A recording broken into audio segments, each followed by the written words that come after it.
Germán Gomez works for World Learning Incorporated, headquartered in Washington, D.C. At World Learning, Mr. Gomez serves as the Director of TESOL Education and STEM Training Centers, where he manages the organization's TESOL and STEM portfolio in 28 countries. In his role as director, Mr. Gomez conducts outreach efforts to increase partnerships for and brand recognition of World Learning in the School of International Training's TESOL work around the world, including advertising, promotional events, and all those kinds of things. At World Learning, Mr. Gomez has also worked with foreign universities to develop online, blended, and face-to-face training programs and curricula for pre and in-service teachers, particularly in underserved regions and populations. His work experience includes serving as the academic director at Instituto Guatemalteco Americano, IGA, in Guatemala City, and as academic and research director at UCC Center in South Korea. He holds a bachelor's degree in chemistry from Tulane University in New Orleans, an executive master's in project management from Formato Educativo in Spain, and he is also an SIT TESOL certificate licensed trainer and TESOL trainer of trainers. So here to speak with us today with the presentation Online Learning Programs, Three-Layered Approach, please welcome Germán Gomez with a warm virtual applause. So if you have your cameras open, wave your hands, give us a thumbs up. Okay, everyone. So thank you so much for that introduction, Mark. I want to, first of all, just let you know how really excited I am to be here, really grateful for this invitation. Thanks to Jonathan and Mark for reaching out and extending this very kind invitation to be here, sharing with you all.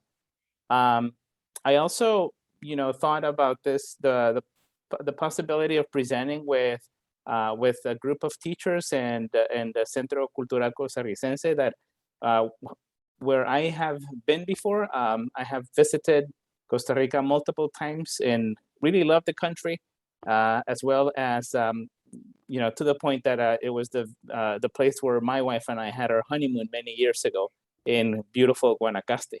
And so it's just great to be here. What I want to do today is to share a little bit about our experience in developing and implementing online programs. And our experience comes from not only what has happened over the past year and a half with this, what I would call the seismic movement or seismic change worldwide because of the pandemic, but something that we as an organization had been working on even before the pandemic and thinking in terms of making it more operational. And the idea is, how do we reach more populations through online learning in a way that it is done effectively and in a way that there is learning that takes place effectively?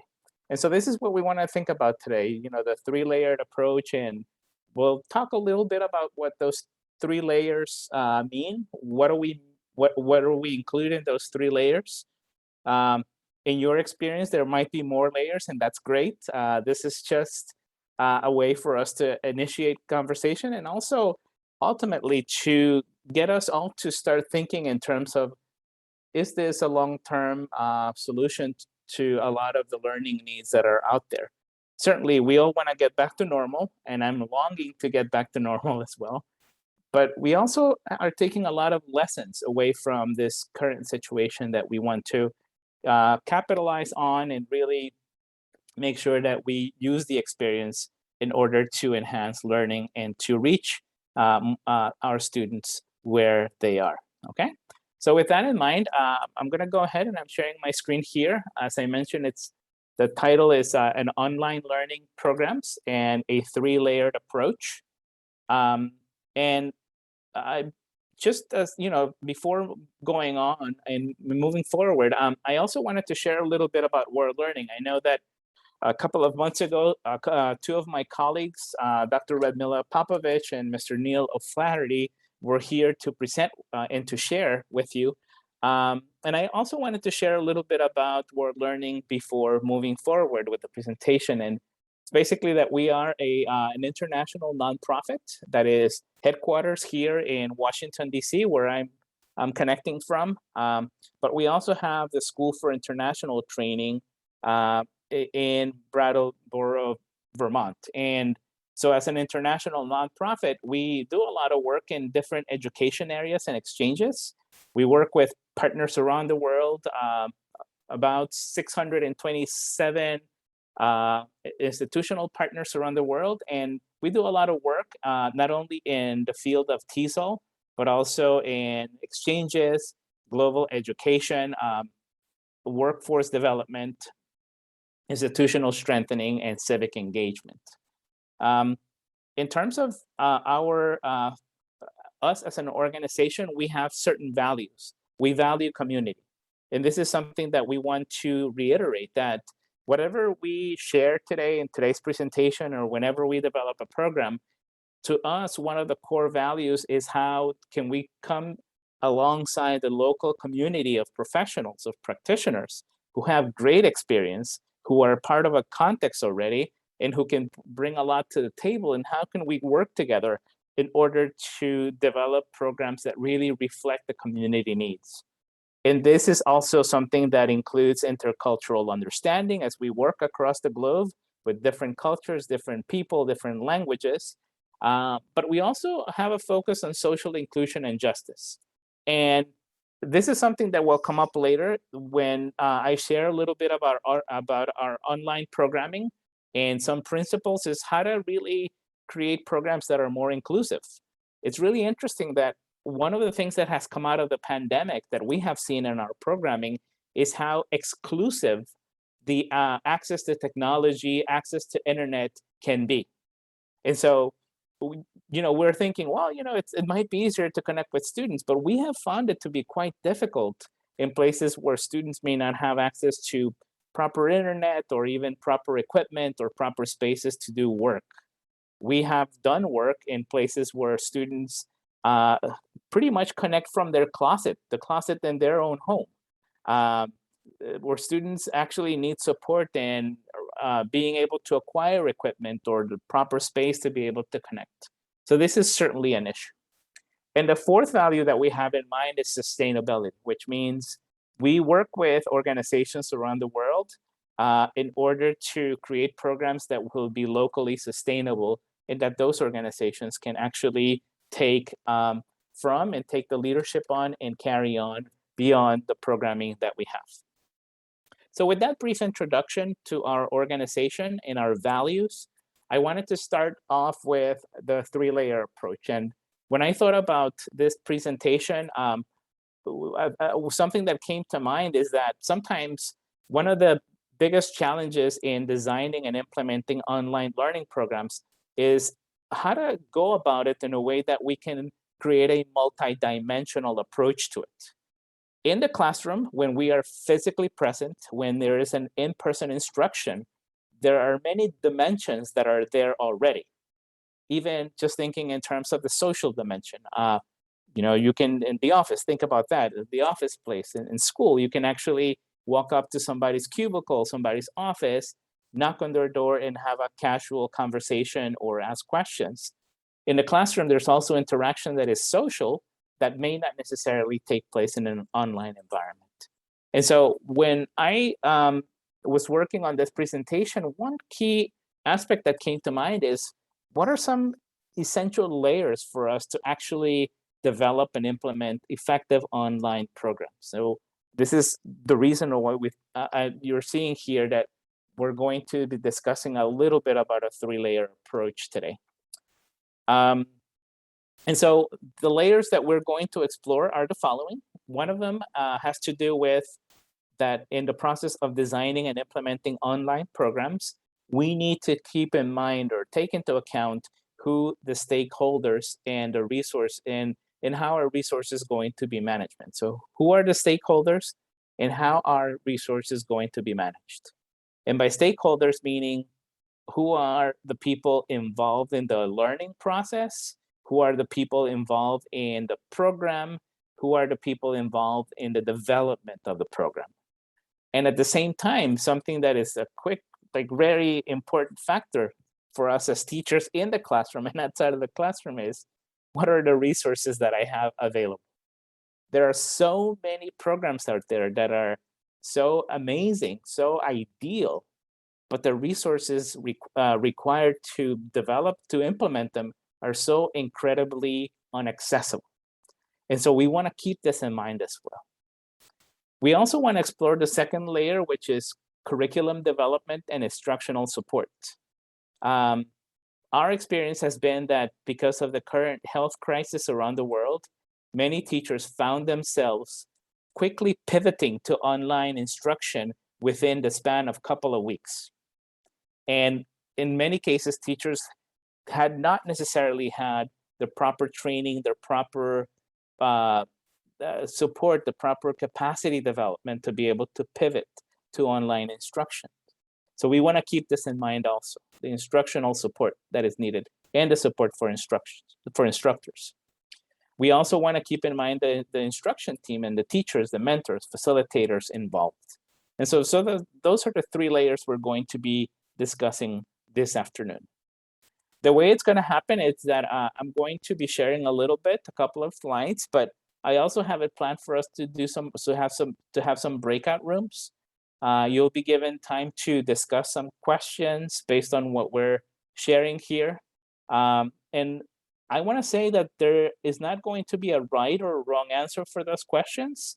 The questions are intended to foster discussion, the process of sharing ideas, sharing practices, because that's where the richness of this presentation is. And the fact that we're gathering so many amazing professionals in one space so that we can have some conversation and discussions about these topics. During those breakout rooms, you might see me show up at any given point. Please continue on your conversations. Don't mind me, and I'll just kind of virtually stand around and listen into your conversations, but please feel free to continue with your conversations whenever we are in a breakout. Okay? So with that in mind, I like to begin with establishing some basic premises for the three layers and the way that we're going to approach the three layers for online the curriculum development for online instruction. And here are the premises. Whoops, sorry. There you go. Got it. So premise number one, I think I switched the slides a little bit. The first one is that all efforts are to be focused whenever we talk about online learning, program development, and implementing. The basic premise is that all efforts are to be focused on the benefit of the learner and learning, okay? And so very often we have seen that there are programs that are designed for the institution to look good in front of parents. There are programs that are designed for the institution to capture more customers, as they call students. But ultimately, whatever we have as an online learning program, the efforts need to be focused on what is going to benefit the learner and learning. That is a key premise a basic premise that we have coming into this presentation. The second basic premise or point here is that there are overarching practices or best practices that transcend instruction modality. And so, for example, if in the classroom there are certain practices that are that I can rely on as a teacher in the classroom with my students in person so that they can understand my instructions, for example, then there are certain principles in that instruction giving process that I can apply online that are also applicable in that modality. Getting students' attention, being able to capture their interests. Those are key principles also that we apply in the in-person classroom that also transcend and also are cross-cutting to online instruction modalities. So that's another basic premise. We're not reinventing the wheel here. We're basically thinking in terms of what are the resources, what are the practices that we already have, and how can we apply them to the classroom? How can those be extracted from my in-person experience and applied to the virtual room in the virtual classroom? The third point here of the basic premises is that we also want to have a community of practice and that community of practice and support are essential to effective learning. No one is an island, and that's for sure. And so one of the great benefits of working with groups of teachers, as a teacher, as a trainer, working with other professionals in the field, whether in my school or a program, one of the big pluses that we've had is the fact that we work with a community of professionals, a community of practice. And that is essential, not only at the teacher level, but also at the student level. How do we build communities of practice, communities of learning support in the classroom, and how important those are in the in-person classroom, and also how important they are working in online formats. So communities of practice and support is essential. And the fourth point here is that all stakeholders involved are going through the human experience. I would say that one of the biggest lessons I've learned from this pandemic is to be kinder on myself as a trainer, as an instructor, as a curriculum developer. Because I have learned that there are so many things that are outside of my control. So many factors that I cannot have control over. And so thinking about all of us going through the human experience, teachers, students, I would say that this is probably one of those times, one of those unique times in which we have all gone through a shared common global experience. Being in lockdowns, not being able to take on our normal routines, having to deal with factors like working online, connecting, the office, the classroom, kind of sort of permeating or bleeding into our personal life. I have talked to so many professionals around the globe, and they have shared the same experience. And to me, that's really an interesting factor, how we're sharing a common experience, a common global experience, and we are all going through this human experience. And that's a basic premise too. There's room for error. There is room to try things out, but there's also we also need to have the ability to understand ourselves and to be kind to ourselves in that sense, because it is a learning process. And so those are the four basic premises. What I like to do now is I want to ask you to go into breakout rooms, and I think you will be set up in breakout rooms. And we're gonna, why don't we say that you will have 10 minutes to discuss the following questions. And notice how the four basic premises that I have there, you see them there. We just went through them. And there are two questions that I like you to discuss in your groups. Number one, of these premises, which ones are you seeing in your own programs? Provide specific examples. And so, for example, if you're thinking, oh, in my program, we're doing a lot of online learning now, and we are providing lots of visuals for students online, which is something that we did in the classroom already, in the in-person classroom. So of these, which ones are you seeing in your programs? Which of these premises or these points or these key elements are being reflected in your program currently? And provide specific examples. The second question is, which ones do you feel need to be stronger in your program? And so, for example, one of them that I can tell you about in one of the programs that I manage is that at the beginning, I think we were very much worried about developing a program, but we didn't, as we pivoted very quickly to online English language learning in one of our programs in Southeast Asia. We designed a program where we didn't really take enough time to ask what students wanted and what access they had. And we designed it more from our perspective, right? So in that sense, we weren't thinking about the focus on the learner, I would say. We were more worried about quickly transitioning a program that was in person to online, because we needed to continue with the school year. We couldn't, afford to lose so much time outside of the classroom. And again, that is something that we saw and we had to correct. Okay, so those are the two questions. I wonder if there are any. Okay, so if there are any other questions, maybe when we come back, we can share some of them. But those are the two questions. I would like you to share in your small groups for about 10 minutes.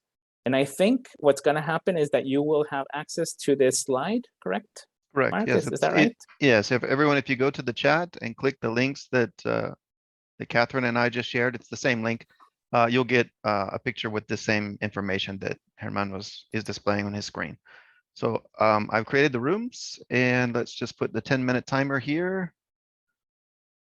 And let's just take advantage of this time. As Herman said, the richness of this presentation and the PD Talks themselves is this chance to interact with other peers. So let's get started right away. Shall we go now, Herman? That's right. Yeah. All right. Opening the rooms. I think you're muted, Herman. Okay. There you are. All right. So it was really great to have a chance to go around and visit some of the rooms, and just hearing some of the ideas that were being shared. Certainly, there are things here that we mentioned and that we agreed on. I'd like to ask for one volunteer out of this big group that we have today, actually, if you could share something that you're already seeing in your own program of these 4 principles that we mentioned here. If you could go ahead and share something that you're already seeing in your own program. Can I have a volunteer just to share with the group? Yes, and if you'd like, you can unmute your microphone, anybody. We know they have the ideas because they were talking. Yeah. Well, since nobody wants to say anything, I'll go first. Okay. In our group, we were talking about sometimes it might be easier to do these basic premises when you're at university level, because it's harder, especially in Costa Rica now, where there's no efforts. The students don't have to make any efforts, just pass them. Because of the pandemic, it's just basically you have to pass them. I work in a private institution, so it's a little bit different, but still, if you don't pass the students, the parents will go look for another school. So it's pretty much the same way. So what do you have to say, Herman? Yeah, and I think that what you're bringing up is a very common situation. We have seen that elsewhere as well. Students who are unable to complete the full cycle of the school year. And we know that there's a relationship between learning and time invested in learning, right? As educators, we know that.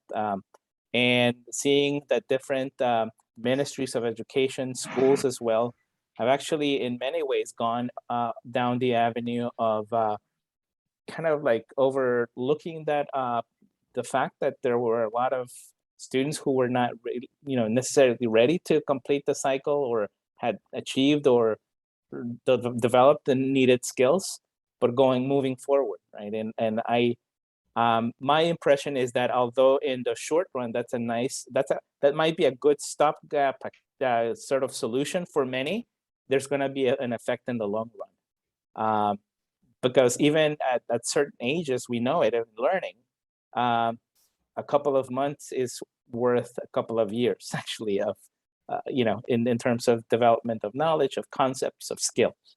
So I feel that we're going to see a long-term effect, which at the moment a lot of institutions and oftentimes authorities involved in education are not seeing, because they want to solve the immediate situation rather than seeing long-term, unfortunately. Jeremy, one more question related to this. How do we get the students' motivation? Because sometimes their motivation is much different when it's difficult to get their motivation anyway, especially with the younger students. But in the virtual classes, they're on their cell phones doing other things, and it's very difficult to get their motivation. And as English teachers, we are the most stressed out because we left the school because my son or my daughter is not learning to produce English, so we're going to go to another institution. This isn't if you're in private. And it's a lot of stress for English teachers in private institutions to motivate the students. And then we are the blame if this child doesn't have the motivation to speak English. And that's a really great point there, and a good question, Pablo. I would like to provide an answer later on because there are a couple of points I want to bring up during this presentation that I believe will speak to that question. How do we motivate students, right? And it's a matter of how we think about the programming, how we approach it as well, okay? So thanks for the question. I actually wrote it down here so I make sure that I address it later on when we bring up that point, okay? I think what I see, I'm gonna take one more person, and because of time, I wish we could all have the time to provide some ideas, but I saw Lilia, I think Lilia Borges, you with your hand up from the very beginning. So I don't know if you can hear me. Yes. I'm just going to keep my camera off because I am at the university and the internet is not very good, as you may imagine. So yes, we were commenting, and what you just said is absolutely true. Sometimes it's a little bit easier in universities or higher education institutions to apply a couple of things. But one of the things that we haven't started, but we're planning to start next semester, and we can do like anywhere, is to actually go with this community of practice. We were commenting that if before probably we were not so aware of the importance and usefulness of having these communities and being able to lean on your fellow teacher and to have feedback and to share resources, etc. And the idea here is, with the teachers that we have in the institution, to start putting together this community, taking on the one hand the technological resources, but now we've known, we've been learning like the drive and share, their books, materials, ideas, etc. But also, retaking this idea of the social interaction and the much needed support so that teachers can actually go with the well-being. And basically what we would like to do here is to get across the message that teachers are not, as you were saying, responsible for everything. Online teaching is super different.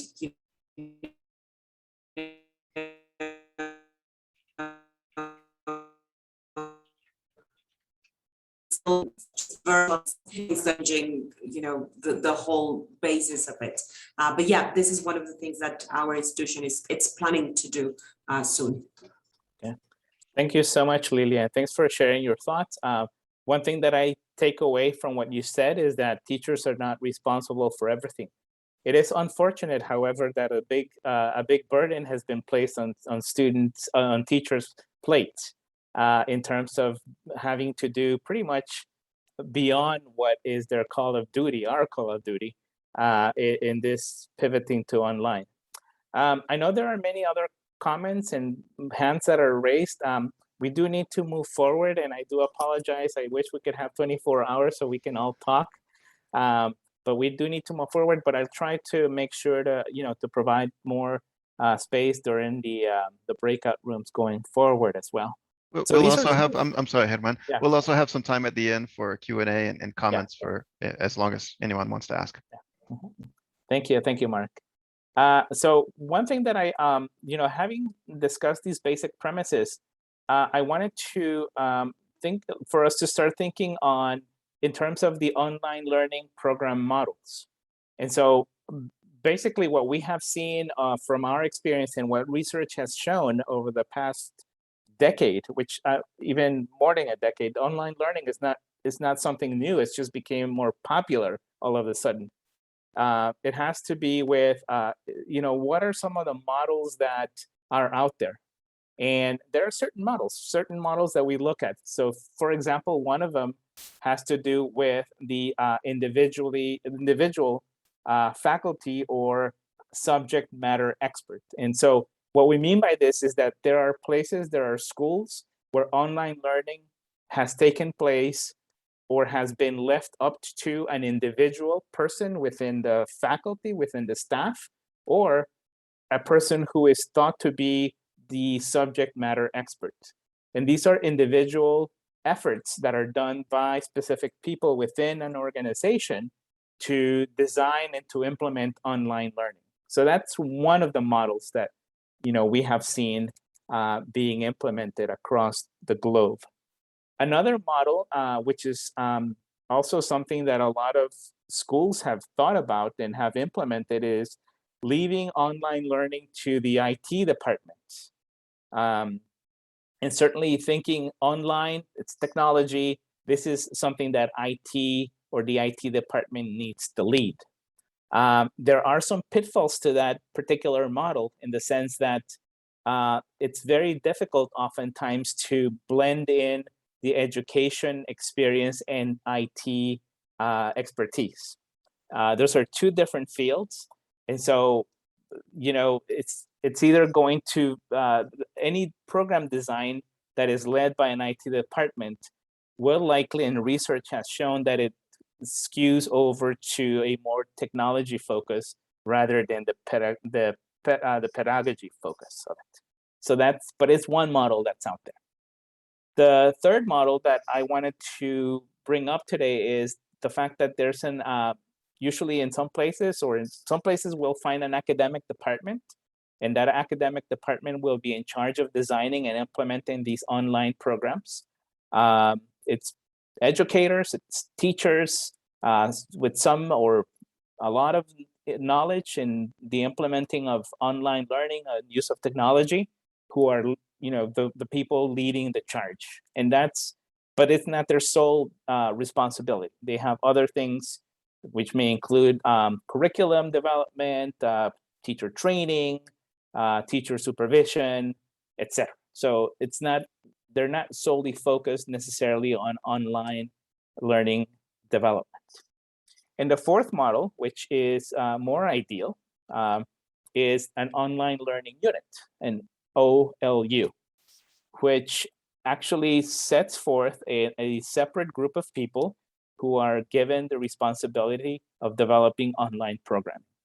Ideally, these are people who bring in experience in pedagogy as well as the use of online resources and technology. And they are the ones who are tasked to lead the charge, which includes not only developing and designing the programs and implementing those programs, but also supporting peers in training. So those are four models that I wanted to kind of bring up to the conversation, and it's based on a model developed by Bivolo. Okay, and so going forward this is one quick question. I'm not going to do a breakout group right now, Mark. I think I'm just going to ask a few people to kind of share their experiences. Which of these models is more familiar to you? Which one works best for your school and why? And I'm not saying that one model is going to work the best. I feel that models depend on the place that you work, the staff available, but which ones are more familiar to you? I'd like to get a couple of ideas. And of course there's someone saying, and I think it's from Barry, okay, Barry Obando, whom I met in one of the small groups. I may like to add the universal design for learning is an approach that is getting really popular nowadays, as the Breakout model and many more. And they help us to maximize the engagement of students in this new online learning model practice. So yeah, certainly UDL is very popular, is more popular now, which it's something that is really helpful to students. It's something in a model that we certainly need to, in elements that we certainly need to keep in mind. But I like to get your sense of these models, and also if you're familiar with UDL and Breakout model, what works best for yours? What are you familiar with, and what works best for your school? I like to just get a couple of thoughts here. All right, so feel free to unmute. Yes. You should have that ability. I don't think it's not blocked. Okay. And I know we don't have a shy group. We've seen that already, right? Well, if no one wants, may Yeah. I? Sure, I will. Jonathan. Okay. I will. Okay, Lynn. Okay, so Okay. Yeah. Hi, I'm Lynn Yerby. I'm here at the Centro Cultural Costarricense Norteamericano. I've been there for 13 years and I'm with curriculum development and I'm an English instructor. I'm sorry, but I have to brag a little because we're kind of a little blend of everything. And, you know, we have an academic department, we have an ID department, we have an online learning unit, we have all of it. And then we also have individual faculty with specialties that also contribute. And we do not have like a top-down thing. I mean, curriculum development works directly with the teachers in coordination with students. If students are having things they don't understand in the curriculum, the teacher can also rely on mentoring. We have mentoring instructors who will help with the other teachers and will even take individual cases. We have extra tutoring. And of course, we're developing our online system using Canvas. And we're outreaching to even more students than we've ever thought possible, not just in the immediate area, but everywhere.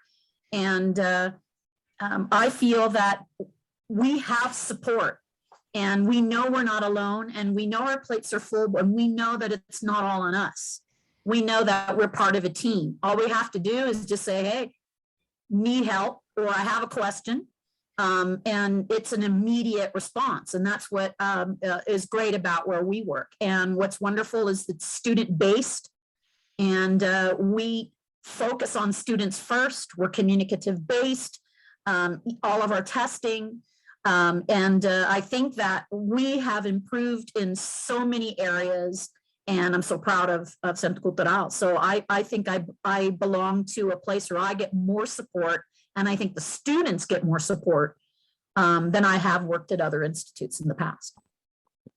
Thank you so much, Lynn, and thanks for sharing those thoughts. There are two things that I'd like to mention. One of them, you said that that at Centro Cultural you've seen a blend of these four models, and what we have seen is that really works well, right? And the idea of a model is to take the best components of it and adapt them to your own context. Mm-hmm. There is that, and also the fact that blending of the models really supports the transition. We work with a lot of different organizations around the world, and one of the biggest challenges was that teachers were asked to transition programs themselves, right? There wasn't like a centralized effort. Right. Number one, there was a whole array of platforms being used for online learning that didn't provide any consistency for the learners.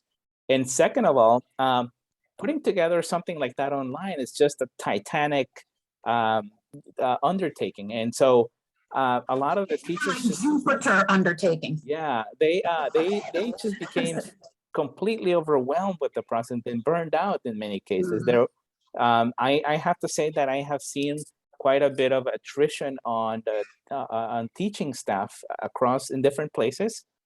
People who really want to leave the field because this has been such an exhausting process, and so that is something we need to keep in mind, that I always think there's no one model, but there are elements of different models that I can borrow and make my own more eclectic model that will fit my context. So thank you for bringing that up. Mm-hmm. Okay. All right. I think we can move forward then.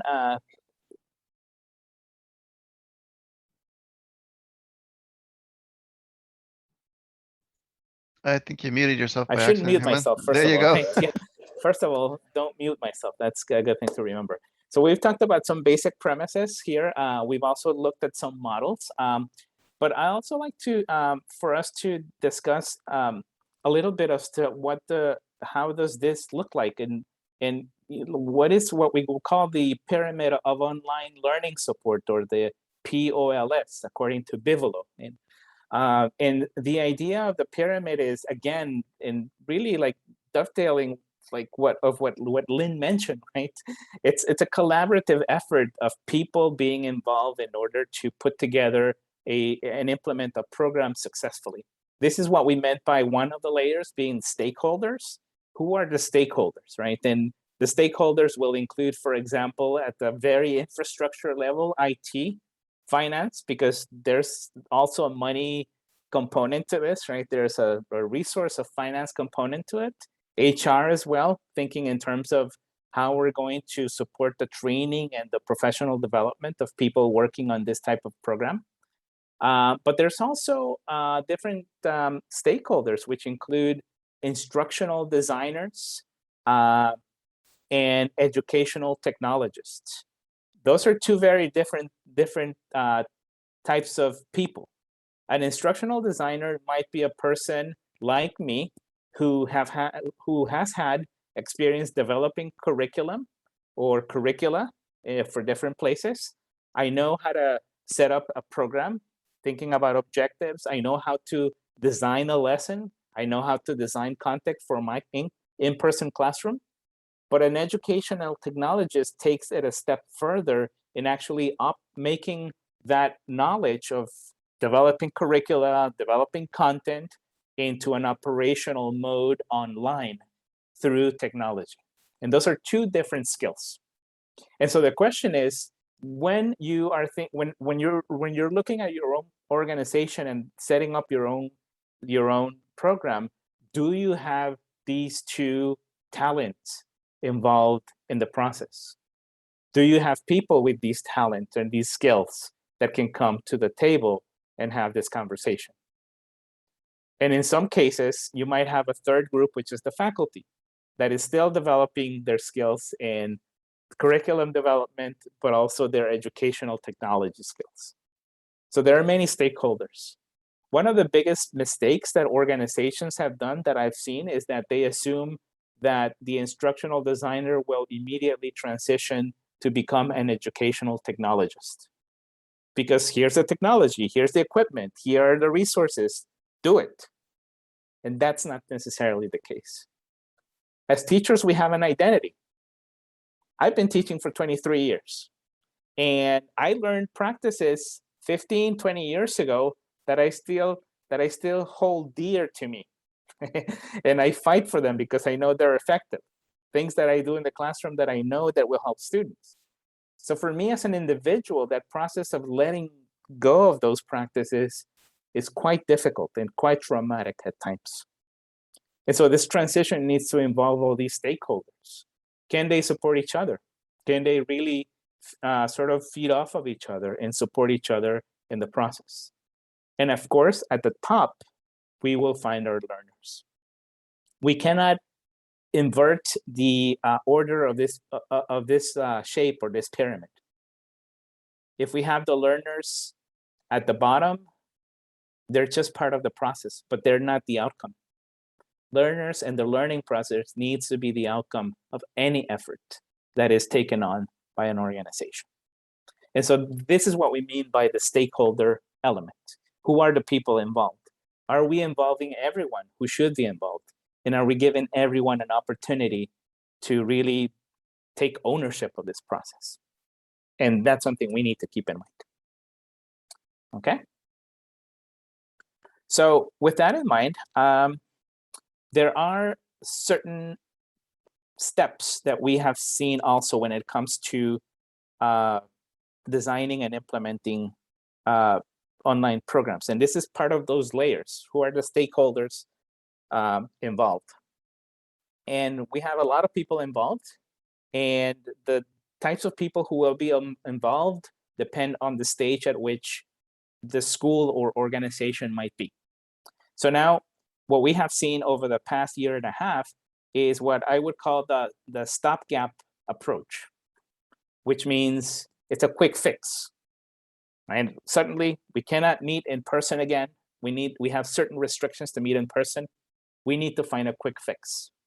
And so there's the stopgap approach, which means we'll fix it in the short term. But that's really not sustainable. It's not something that will answer to or will provide an answer that is a long-term solution. However, there are stages that can lead us to more long-term programs. We have, for example, grassroots activities, which means Are there intentional activities being done by us as educators, as teachers, being done by our schools that will promote greater growth in the future, meaning online, in implementing and developing online programs? Are there initiatives done by our school that have a lot of promise going forward that will yield results in the future? Are there also initiatives that are supported, or are we looking at supported, isolated initiatives? So is the institution supporting only certain initiatives? And one example is in a school, it might be that teachers are given support to, are given resources such as an online account like Zoom, access to different platforms. And those are what I call isolated efforts, because it's individual teachers getting this from the school, but not necessarily working in coordination or in unison. There's also the next steps in the process, which is more of a systemic approach in which organizations actually put together a more coordinated, more systematic approach to online learning programs, bringing in different elements. And that ideally is the stage that leads to a more sustainable program in the long run. So where are we? Are you at a point where it's still sort of grassroots, where it's a few kind of, like a few different activities taking place? Where are you in the process? And so I'd like you to discuss the following questions. We're going to go into breakout groups once again. We'll have 10 minutes. And the first question is, what are some connections between these models and what you are seeing in your context? Okay, so there are 4 models: grassroots, isolated initiatives, systemic approach, and sustainable programs. Which of these are you seeing more in your school? What are some connections that you're seeing between these models and in your context? For example, you might say, well, the school is actually now providing a certificate for our teachers for us as a staff to become skillful in online teaching. And I would say that's more of a systemic approach, which lead to sustainability, for example. And the second question is, what are some factors that lead some models to be more widely used than others in your context? So in the situations, in the context where I have worked, I have seen a lot more systemic approach, simply because the resources are available and there has been already a conversation by the leadership to provide these opportunities for the teaching staff. So those are the 2 questions I'd like you to discuss, okay? We're gonna have 10 minutes. Is that okay, Mark? That will work just fine. Would you mind going back just one slide so we can see Yes. again those approaches, and I'll include them in the chat here. Okay, Okay, thank you. just one moment to type that in the chat.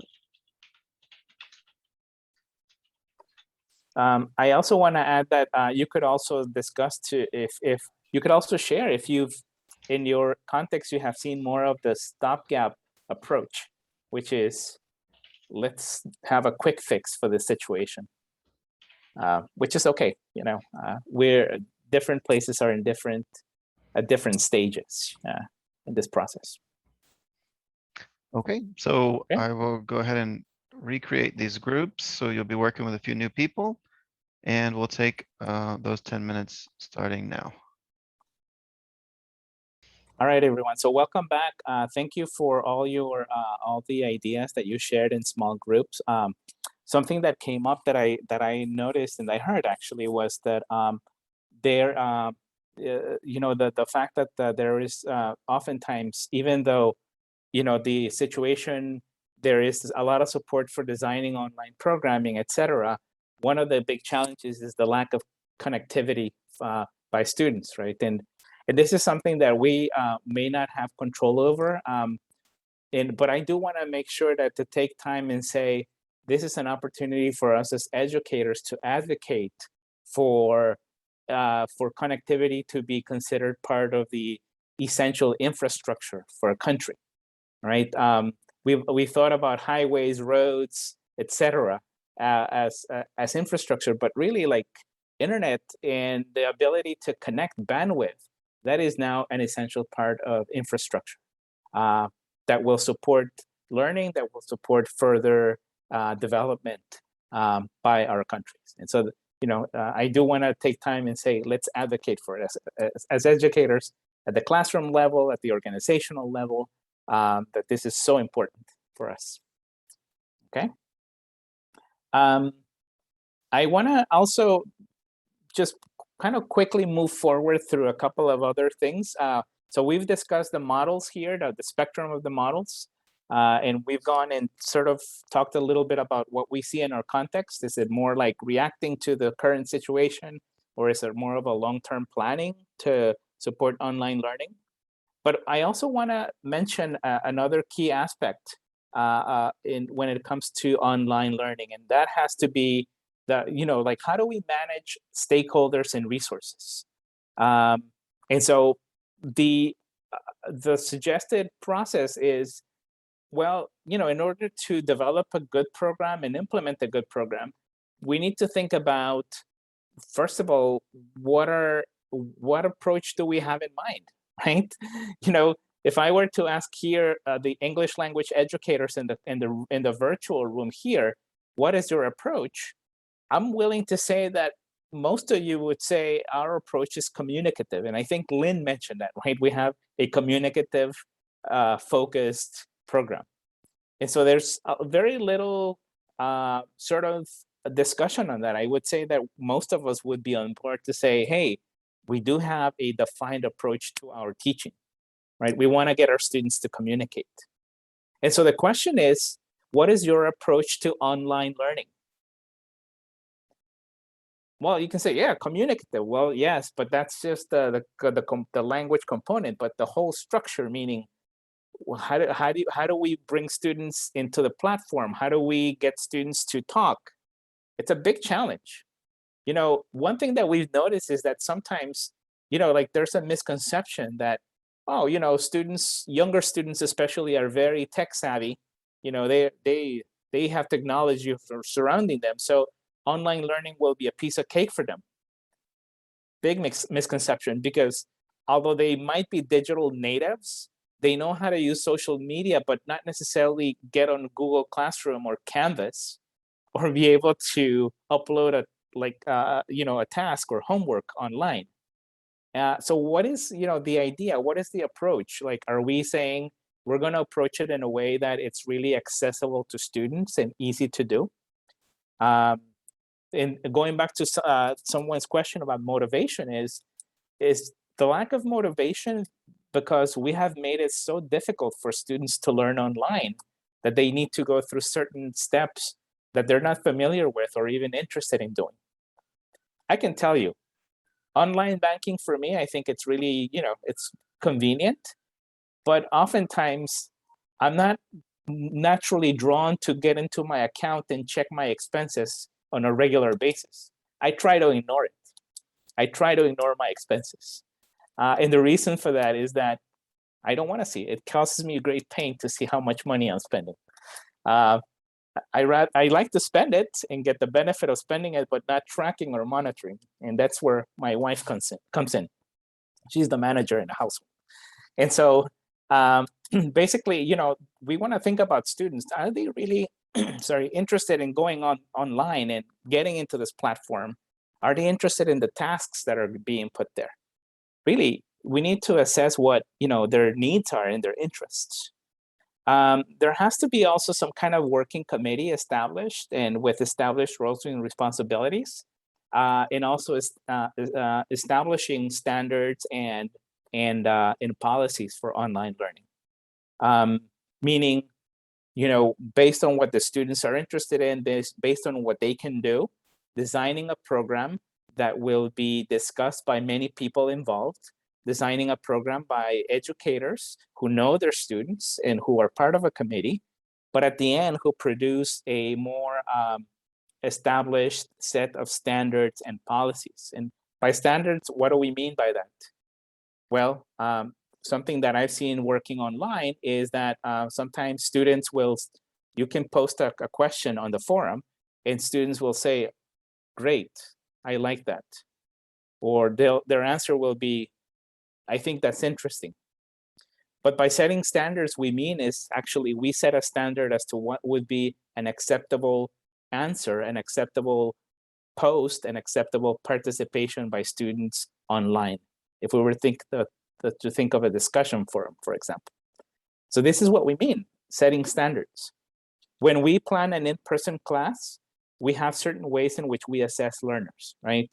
We know ways in which we can assess learners and say, oh, if they can do this by the end of the lesson, by the end of the unit, to me, that's an indication that they have learned.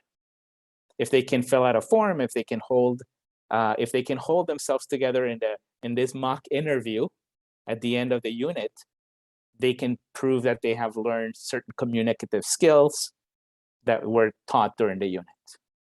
And the question is, do we have the same standards for online programs? What are the ways in which we assess learners, and what are the ways in which those standards are communicated to learners? Because it's not a one-way communication, right? Learners need to be aware of what is acceptable and not acceptable. And that also includes such elements as, for example, how do you handle plagiarism? What is accepted in quoting other people, and what is plagiarism? That all needs to be really fleshed out quite often.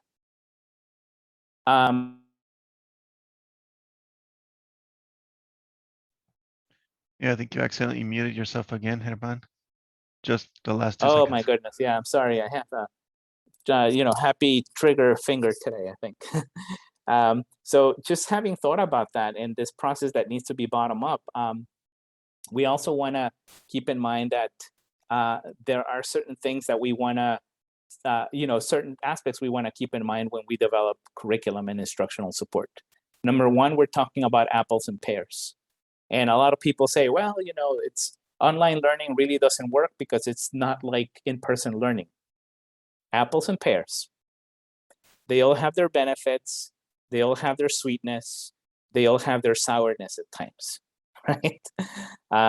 So let's not gauge an online learning program from the in-person perspective, because we're talking about two different types of programs, and that's the idea.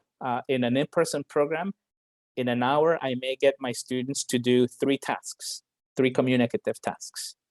In an online program, maybe that hour will be sufficient for them to do 1. Apples and pears. The misconception is that I need to fit the same amount of work that I do in the classroom online. And that is a huge misconception that can lead to a lot of frustrated, really not really motivated students. Another thing that we need to keep in mind is the fact that there has to be a functional design, thinking about the learner's context. A lot of these learners sometimes, my experience has been working with different programs, is that they may live in smaller homes where they don't have the sufficient or the proper space to be able to sit in a conference room without a lot of stuff happening in the background. So we need to consider that. Are we better off doing a lot more asynchronous work than synchronous work, if that's the case? Do we allow participants to download PDF type of documents if they don't have access to internet all the time, so they can get connected maybe at a cafe, internet cafe, download the PDF and work on that offline? So we need to keep that in mind also, and know really what making the design function. We also need to have clear roles or standards or specialized roles approach. And by that, I mean allowing students to know, or giving students a clear indication as to what they're supposed to do, but also within our schools, having clear roles. Who do I go to for support with technology or educational technology? Who is a person who can help me with certain questions that I may have about this program? And finally, leveraging on the platforms, meaning using the platform. There's often the idea of like, what is the platform that brings the most features? And that's a good question to ask. But the question I would ask is, what platform really can you fully take advantage of? One thing I love about Zoom is that I've learned at least like 7 functions that I feel are essential to me and I get the most out of it. I've tried other platforms and they've got a lot more functions and really interesting ones, but they're so complicated in using that it's really, for me, not beneficial. So choosing a platform, choosing a setup that it might be simple, but that you can get more out of that setup. So leveraging the platform. 1 second here. In terms of the successful elements of successful curricula, I would point out that we need to keep in mind there are just 3 key elements. One of them is the social presence, which means there has to be a time in online programs where students can, as we can say, just chat, chat among themselves about things that are not related to the class, like they do it during break or recess in school, like we do at the coffee, at the coffee machine with the colleagues. That has been lost in online learning. Basically, I have meetings, and when the meeting is over, I don't hang out with a colleague of mine, just kind of like processing ideas or just catching up on the soccer game and what happened over the weekend. That's been lost. So we need to keep in mind that when we design programs, we need to include this element. Are students being given the opportunity to socialize at least for 10 minutes? Not just focusing on work and task, but also connecting, or even having sessions where they just kind of have a time to tell each other what's going on in their lives, discussing, maybe how the national team did in the last game, for example. Those kinds of opportunities. There's also a cognitive presence. And by cognitive presence means that we need to think about tasks that are really challenging for students, that make them think. Oftentimes we think about like designing tasks online that are really interesting, and that's great. But one question we need to ask is, are our students really being pushed to think through the tasks? So are they being allowed to develop those like thinking processes, critical thinking processes, along with the social aspect? So are they socializing? Are they being forced to think? And the third aspect is the teaching presence, which is very important. Is the teacher there present to support learning? What are some ways in which you can interact with the student at a classroom as a whole class or as a whole group, and some ways to interact with individual students? One idea that one of the teachers that I work with had is to set up a virtual office time. And so this was a time during the day where students could drop by and ask the teacher questions at the individual level. And at times also parents drop by. And 2 things: it established a way to connect with the students at the individual level. But the other thing is that it really limited the time in which teachers could be reached out by students, because that's really one of the possible pitfalls of online learning is the fact that, how like we are used to WhatsApping our friends at 8 p.m. or 9 p.m. or even midnight. We don't want work to be WhatsApping us at midnight. I mean, there is a certain value in being dedicated, but let's not lose our lives in our personal space and our personal recoup time to the fact that online learning can bleed into our personal lives. One more time, I'm sorry, Herman. You're muted again. Wow, yeah, I think it's something wrong here. Okay, thank you, Mark. The last point that I want to mention tonight is how the importance of the instruction team, right? So as the instruction team, as teachers, let's keep this in mind. Let's design training or for instructions. Organizations need to keep this in mind as they work with their teachers. Designing training based on focus groups, tech and pedagogy, meaning designing training that really bring in really skillful teachers and teachers who are skillful with the use of educational technology, really catering to both groups. Setting up training opportunities, for example, sandboxes, experiences from learners' perspective, and pilot cohorts. So this idea of like throwing everyone into an online environment all of a sudden, it took place, it happens, but that's not ideal. Ideally, it has to be a gradual process, allowing teachers to try out new things. There has to be some kind of scaffolding of learning for instructors and teachers in that sense, and an allowing of customization. You know, one of the beautiful things about teaching is that we can pretty much customize our lesson plans to our students. My group of students will be different than the ones that Pablo has or the ones that Catherine may have, but we have that sense of customizing. When designing online learning programs, we need to allow teachers to have a chance to customize that instruction somehow. And then finally, self-care. This has been a very difficult time period for instructors and teachers. Let us be kind to ourselves. Let us take time to recharge, to basically regain our energies. And let us find other things to do that will take us away from the classroom and from the online environment and disconnect. And just be able to focus on ourselves as well. And with that in mind, I thank you so much for your presence here, and I will leave this open to questions for a few minutes. Let me just make sure that everyone can unmute themselves. 1 second there, Len. I see you already put your hand up. So there we go. Okay, you should be able to unmute now. Yes. There was a gentleman earlier who was talking about how do you get the students motivated and stuff online for the classes. Please go to our community of practice, because we had already professional development talks. And I think it was 2 months ago, or was it? No, it wasn't last month. It was a month before. We had such a great experience with specific lessons, specific ideas about how to motivate kids, teens, adults. It was a wonderful talk. So please join our community of practice at CCCN, because you can see those professional talks again. And for learning about motivating students, we had wonderful ideas. And so that's one thing we could do with community practice. We could share those ideas, motivating students. Yeah, and I think that that's a really good point, Lynn. I would also add that motivating students has to do with not thinking that more is better online. I would say less is more.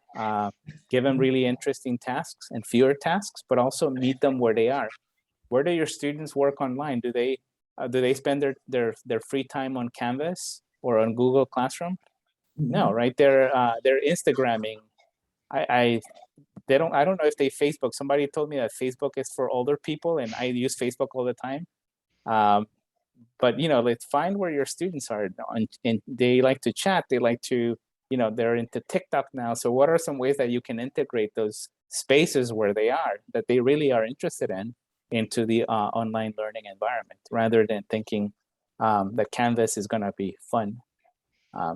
You know, it's going to be a Six Flags experience if they go to, you know, Canvas or Google Classroom. Okay, are there any other questions? I have a comment. Sure, Can you hear me Pablo? okay? Yes, Pablo. I love the PD talks, but sometimes they're focused more in a general way, because I teach in the school, in a private school, that, for example, it's a difference between whether you teach in a private school or a public school. Private schools, we're a business. We have to give them everything they need, otherwise they're gonna go to another business. Also, it depends on the level. I'm teaching preschool all the way through 6th grade. Other people are teaching university level or high school level. So the material that you give us is excellent, but sometimes we have to have something specifically designed. I don't know, maybe Mark, you might be able to answer this too. Is it possible that we could one day have a PD doc specifically designed for elementary school teachers, or one specifically designed for, so that way we don't have a mission? Well, I teach university, so this is not a, oh, I teach the, you know what I'm saying? Yeah, well, I think, Paulo, in the feedback survey, you could fill that out, and there's always a section there of areas of interest. So we try to cater these events to the interests of the population. So in the links that we're sharing there, if you fill that out in the feedback survey, we'll be happy to take that into consideration. Okay, great, thank Thank you. you. Any other comments or questions directly related to the information that Germán has shared with us this afternoon? I would like to share one comment. And today I have heard and learned new terms about teaching since I am student. So I am like sponge. I am, I don't miss none of the PD talks because I want to learn. I want to be a good teacher one day. And especially today, I have learned very, very, very much. So I want to say thank you. Thank you with a big word. Thank you. Well, thanks, Catherine. It's always good to hear, nice, learning experiences. And I do wish you the best as you continue and absorbing more and learning more and applying more. I think it's really great to be here today. Quite a privilege to be part of this series, actually. Okay. I guess there are any more questions. I really want to thank you all for being here today. I know it's the end of the week, we're end of the year, a lot of stuff going on, but your being here really shows a lot of dedication, and your students are so fortunate to have you all. If you ever have any questions about this, feel free to reach out. I will share my PowerPoint with Mark, so it'll be available for you as well, as well with the video. But if you do, have any further questions or would like to be in touch, feel free to reach out to me, and you'll find my email address and my PowerPoint as well. So just thank you, and it's been wonderful working with you all. Well, thanks from our part here. Thank you very much, Germán. So anyone that's got their cameras on or mics open, say thank you to Germán. So we really appreciate you dedicating your time this afternoon with us.